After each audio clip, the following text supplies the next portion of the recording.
Check out my double chin. Stop making fun of me because I got a double chin. No, I got all dressed up for you, and it's tight. I haven't worn this in a long time. I don't get dressed up very often. Okay, but let's get serious. We got something very serious to talk about today, and that is fear and anxiety. I'm going to show you that it is a lie. Fear and anxiety are like spam in your inbox. You've got 100 emails there, and 99 of them are bullshit, and only one of them is actually worthy of reading. That's the same way it is with fear and anxiety. Okay, what the heck am I talking about? Let's step back a little bit and stop looking at the double chin, man. I don't wear ties. I'm not fat. I'm just big boned. And look, I think I even have a pimple today. See, I've only been videotaping myself for 23 days, and I really don't like looking at myself. But although I am rather handsome. Okay, so here's what's going on. I'm going to tell you about the IC solution. I myself am a hardcore drop dead alcoholic. I have been in and out of detoxes and rehabs 16 times, but I haven't had a drop in 9 years. And that's when I came up with the first conception of what I call the IC solution. That stands for the Instinctual Core solution. And that involves seeing that I am not all the thoughts and all the emotions that are going on in my head. In fact, there's a lot of things going on there that I didn't put there at all, but there is a reason why they are there, and I can inspect that. Okay, so let me share my screen with you and get back and get to the nitty gritty of what the IC is and what the IC perspective is and what the IC solution then becomes. Okay, so here we have two different perspectives. The default perspective symbolizes a condition that we all kind of grow up into, where we believe we are all the thoughts and all the emotions that are coming out of our head. Why wouldn't we be? They're coming out of our brain. They're us, right? And then that also leads to us being all the behaviors that we carry out. That ain't right. Okay. But, and you know that because like there's a lot of times when, like for me, great example is I would say I am never going to drink again because every time I do, I start drinking 24/7 until I almost die, and then I've got to check into a detox. That's nothing I'm ever going to do again. But then there was a separate voice in my head yelling, drink, drink, drink, drink, drink, drink, drink, drink, drink. You're a piece of shit. Life is scary. You can't handle this. Blah, blah, blah. You're awful. Blah. Drink, drink, drink, drink. And because I believed all the voices and all the emotions and all the thoughts in my head were my own, I eventually had to get into that voice because it got louder and louder and louder. Okay, default perspective. All of a sudden, one day, March 14th, 2000, what year is it now? 25? 2017. Okay. Uh, I was spiraling downward again and I was above my hamper and I'm like, believing all these thoughts. I'm a piece of crap. I can't handle this. Oh, and now I've got kids. There's no way I can handle the responsibility of taking care of these most wonderful things on the planet. And then all of a sudden, I'm like, wait a second. And it really hit me as like, I don't really believe any of that shit. How did all that nonsense get stuck in my head? So I started to study it. And it was at that moment, I'm like, I'm not going to believe any of the things running around in my subconscious. They don't make any sense. That's not who I am. And I never had a drink again. And I've been studying this ever since to try and find a way to perfect it for myself so that I can make any changes in my life. But much more importantly, for you guys, since you're sitting here watching, let's talk about you. Okay, so then let's take a look at the IC perspective. And this is as any model of the inside of your head is a gross oversimplification, but it is a pretty accurate way to. I've kind of put this together through a combination of psychology, neurology, and behavioral economics because I've studied across the board on all the scientists, although I'm pretty dumb overall. So I found something that I can understand. And hopefully, if you're in the state that I was coming out of that alcoholic bender, I needed to oversimplify it so that I could figure it out. And so what it is I want you to look at your head like this. This guy up here is your consciousness and your conscious brain, the one you're able to actively engage. This guy down here is a culmination of all of your survival instincts. Who would call me in the middle of a video? That's so inappropriate. I'm back. And this guy down here is a culmination of all of your survival instincts that has access to the dumber part of your brain, this subconscious brain. But I know subconscious isn't a great term. One, because it's changed, it's evolved over the last 200 years since the field of psychology began, and we all have a different opinion of what it is. And a lot of us have this fantastic grand opinion of what it is, and it is. It's incredibly powerful, incredibly quick, can do so much. But I'm thinking of it more like in a behavioral economic sense, and you probably have no idea what that is, and that's cool. I just happen to have got lucky, read this book called Thinking Fast and Thinking Slow, or Thinking Fast and Slow, something like that. Great book. But it talks about the subconscious really in a different light, where it calls it the system one brain. And it just says that this thing is running 90% of the time, taking care of 90% of our actions, and it doesn't expend a lot of energy to run. It is super fast processing power. It's able to handle all the minutia, but it also has to react and react to all these situations in life, and is filled with so many errors. It's making mistakes all the time. Now, take that brain that our survival instincts are using and combine them into one, and all of a sudden you've got something that is totally outside of your conscious awareness, that has a separate agenda than you, that's inputting into your brain. This is what I've come to call it as the instinctual core. And we have this, whether you like it or not. And the subconscious, this instinctual core is like a separate co-pilot putting in separate programs into our subconscious and running the show. And if we let it, it runs the whole show. But then you ask yourself, hey, why would I want this thing that's made up of my survival instincts to be running the show? Well, that's because all of our survival instincts weren't made for this world. They were made for a prehistoric world, a world where your world was about 100 people and about 100 square miles. And there was actual real life emergencies all the time that had to be on alert for, things that could get you killed either now or within the next week or two.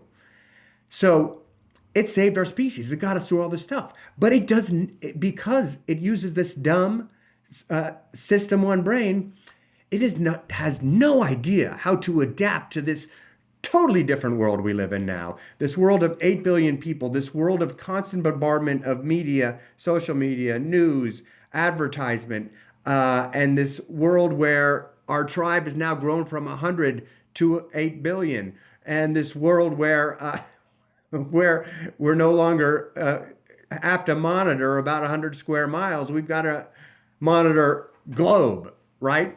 And so it's still looking like everything's a threat, although things are on the other side of the world. And it's still looking like we've got to compete against the others in our tribe and rival tribes like they matter. Like if we don't, we're going to die. So it's doing all these things that aren't helpful for us. And one of the things that it does to do this is, and I'm going to show you the way I put a lot of work into this so that you can break down every single scenario of when you can find out when it's acting rather than you're acting.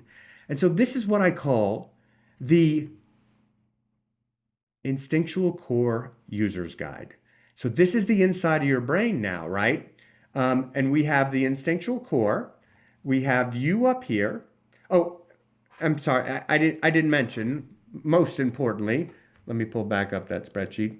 And by the way, I've been doing these videos now for only 23 days. I've been developing this system for a long time, but because my instinctual core said don't ever get in front of a camera, I still suck at it, but I'm getting used to it. So the final point I didn't make was, with this model, this is what we do is we take on a new perspective where we are this consciousness along with the conscious brain.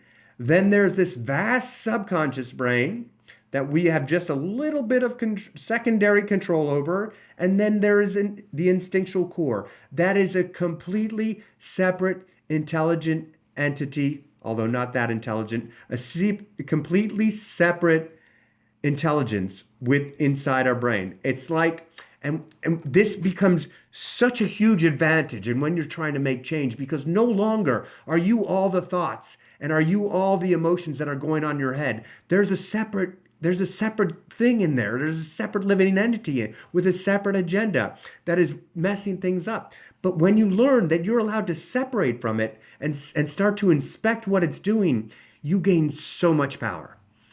And when I started doing that for the first time in my life, I was the most difficult thing I've ever overcome, quitting alcohol, became a cinch. It was insane. And I'm alive today because I took on this new perspective.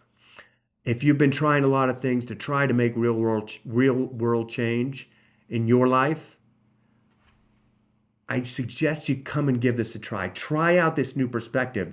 And this new perspective then leads you to the IC solution. With the IC perspective, you can then, we use this IC user's guide to see all the things that it's doing, because it's not just looking for the obvious threats like a charging saber-toothed tiger or a bus, and it's not just looking for like the immediate treats like nachos or berries.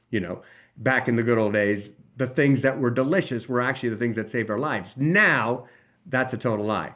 So, but it's monitoring all the inputs coming through, and it's trying to do three things: get you to destroy the threat, avoid a threat, and attain the treat. That's all it's trying to do it, but it's doing it on all these different layers. Like, for instance, the immediate threats are jumping out of the way of a bus, right?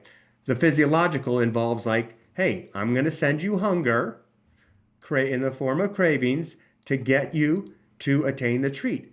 But and I started this story by saying that fear is mostly spam. 99% of fear is spam. 99% of cravings is spam too, because every time we get hungry, we don't need to eat. It's getting us hungry because food was not plentiful 20,000 years ago. And it's starting to tell us, hey, start getting ready to get that food again, and get it sometime in the next few weeks. And when you do, gorge upon it and eat as much as you can, because you might not get it again for a while. It's still sending us that spam. Now it's just total spam. Go eat all the time, and eat these things that are delicious, which are no longer what nature made. It's these things that are chemically formulated to hit all the buttons of delicious that the instinctual core sending pleasure after you get it, making you happy. But that's not real happiness. That's immediate gratification, because after it goes away, you're instantly angry again and say, I need to go get more. Okay, but I digress. We're talking about fear today. Okay, and for me, like when I look at that inbox, I see 100 emails each day, and only one of them do I need to tend to. It's the same way with fear. We are constantly being bombarded with fear. Fear to fit in our place in the pecking order. Fear not to get out of line. Fear to move up. And see, these things aren't like things that we don't want to move up in the pecking order because, hey, that'd be great to be on top of the pecking order. The instinctual core needs us to move up in the pecking order, or needs us to stay in our place in the pecking order, because 20,000 years ago, you were dead if you got out of your place. If you didn't belong in your tribe, you were dead. If they kicked you out of the tribe, you were dead. If you were not looking out for safety and there was a rival tribe that was going to take over, you were dead. It was doing all these things because you were dead. If you didn't have shelter over your head tonight, a bear is going to come by and eat you. You'd be dead. So it's doing these things, and it's sending us all the same fears today because it thinks we're going to be dead. And it thinks like when we get when someone cuts us off in traffic, that thing just threatened our life. Go kill it, right? And that's more of a destroy the threat. But for me, I'm going to talk about myself. It was all about the pecking order. It was screaming at me, to stay in my position at the pecking order. And it chose that my position was in the pecking order. So whenever I went into a social situation, fear, spamming me with fear, fear, fear, fear. Don't go in there. Oh, and guess what? Go get the. So it was just overwhelming fear. Like, I mean, and I was never like agoraphobic. I could leave, but we can get to that point when we can spiral down into fear, social anxiety so much. But there's all sorts of different anxieties. Financial anxiety. Okay, so let's talk about did that fear that kept me to in my position, not saying the wrong thing around the people that were above me in the pecking order, did that ever help me in any way? No, it was spam. It was a lie. It was not only spam, it was a scam. It was it was bullshit. Being afraid of people above me in the pecking order just made me kind of, and I found this out later. Some people thought I was an asshole because I didn't look like I put on this mask. I wouldn't say anything. So I just kind of looked like a jerk because I wouldn't talk to people. But really inside, I was like, I don't know the right thing to say because this thing I see was sending me fear and demands. Don't say the wrong thing. You're a piece of shit. You're lower than them. So, but it was all spam combined with scams to get me to stay in my position. Okay, so let's talk about financial security. That's sending fear constantly to all of us who are not the billionaires, right? We're saying, okay, the instinctual core says you have a tribe of 100, so you've got to try and get your way to the top of the people. But that was a tribe of 100, and maybe a few people your age, and you just had to climb to the top of a few people. And it was basically a competition, jockeying back and forth to try and survive and be first in line for food and mate and that stuff. But now it's trying to get us to do the same thing with a world of 8 billion people. And we're seeing all these people that are doing all these wonderful things on the TikTok and the YouTube shorts and the YouTube. And like myself yesterday, I was on American Ninja Warrior in 2021. And I was flipping, and someone sent me this thing about Anatoly, this guy that's totally jacked, and he goes into gyms pretending he's weak, and then beats some. Anyway, I digress. But then I scrolled to an American Ninja Warrior, and I got angry that I got taken out because my elbows blew up, and I only got one chance to perform, and I didn't do that well, although I was in perfect shape for it. So that was spamming anger. What is that anger going to help me? That I'm not doing it anymore. But I mean, it basically is keeping me angry. What I could do is start saying, I could get intrigued in that again, and I could learn how to do it, and I really enjoy doing it, and start engaging in it. And that's when you start living through the higher layers of life. Okay, but again, financial insecurity, sending fear. So you need a job, right? And you got this financial insecurity, and you're like thinking, oh my gosh, I'm so scared. I'm going to curl up in the corner because that fear keeps you in this world where you're supposed to be running away. That's what fear does. It got you to run away from the buffalo.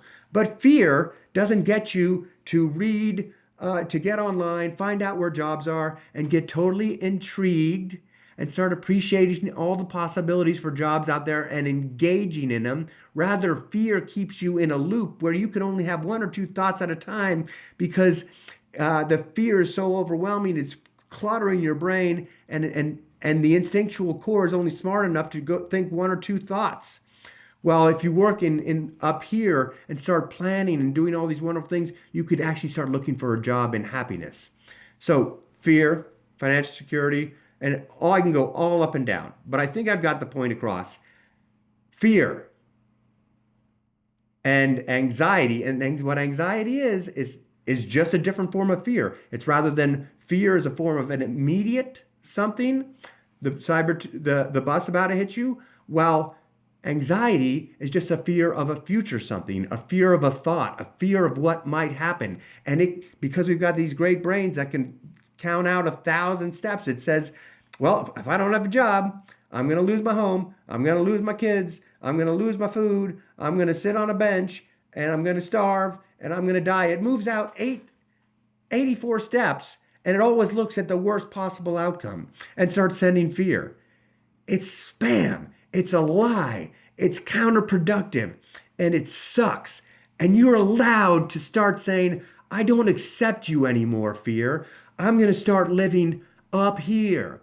And I'm going to start, and when you start living up here, and engagement, appreciation, all these things take care of themselves. You don't need the fear to get you a job. You need to get engaged to get you a job. And you can become more productive, and these things handle themselves. Like for me with the pecking order thing, I stopped caring where I was in the pecking order. I can walk into any room on the planet now, any party, any gym, anywhere, and feel totally comfortable and know that anyone I see, if I want, they're my friend. And I can treat them like my friend. Maybe they won't treat me back. I don't care. But when I started living my life like that, ignoring the fear that the instinctual core was saying, I started making a whole bunch more friends because people saw I was comfortable. And yeah, it just was freaking weird. I didn't need the beer. I didn't, well, let's be truthful. I didn't need the warm vodka hiding underneath my seat or in my pockets or underneath my pillow when I woke up. Uh, all I needed was to stop listening to the IC's lies. And when I did that, boom, those went away. I was able to start living in a world of complete freedom. And I was able to work on just talking about a social engagement, self-improvement. When I'm out there talking to someone, I'm improving myself because I didn't know how to do that. And a higher purpose, if I start to listen to people, maybe I can find out a little bit something about them and help them too. So I no longer was living by the external reactions of the instinctual core. I was living the external reactions of the entire human experience, and I'm not in love with that logo. But I think you get the point. Okay, I think I've rambled on long enough, and I hope this helped. As I mentioned, I just started I built this entire system, but now I'm starting to tell people about it. I'm getting better at it. But if you like this and maybe you think it would help reach other people, press that like button or the heart or whatever. I don't even know where I'm posting this. I don't know anything about social media. And subscribe, right? Because I got to get them subs. I'll plant 1,000 trees for you if you subscribe. I won't do that, but people say that. And but most importantly, if you want to start making changes in your own life, come join us at the Instinct Center, instinctcenter.com. Let me close out of that. And instinctcenter.com. And just go to the home page. You can see how the IC solution saved my life. And just with this quick, less than 1 hour video, 47-minute video, you can get a full introduction to what the IC solution is all about. And you can start joining us up in meetings and start setting up your own goals and making any change in your life easier than I ever thought imaginable. It's not going to work for everyone. I can't promise it's going to work for everyone, but I can promise you it's free and you can give it a try, and why not? Okay. Anyways, love you guys. Thanks for showing up. Peace out. Double chin. Stop. Bye-bye.